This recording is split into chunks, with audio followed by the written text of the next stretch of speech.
İnsanlar bunu başa düşə bilmir ki, həyat insan üçün həm fani, həm də əbədi dəyərləri özündə cəmləşdirir.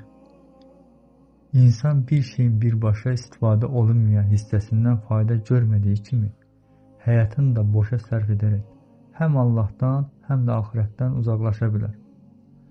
Vaxt ən qiymətli sərvətdir. Onu israf etmək ölümdən betərdir. Onu düzgün istifadə etmək həm bu dünya, həm də axirəti bəzəyən əməllər doğurur. Hər bir bəndənin görüşəcəyi bir Rəbbi vardır və yaşayacağı bir evi olmalıdır. Bu səbəbdən həyatın hər anında, əvvəlində Allahı razı salmaq lazımdır. Sonra isə əməllərimizlə evimizi tikmək lazımdır. Bu insanı həm dünyada, həm də axirətdə təhlükəsiz və xeyirli yola yönəldir, bir ümid verir. Bir anlıq zövqlərə görə həyatını məhv edən, cənnətini satan insan ən böyük ağılsızlıq edir. Çünki insan bilməlidir ki, bu zövqlər insanı harama, cəhənnəm oduna aparmaqdadır.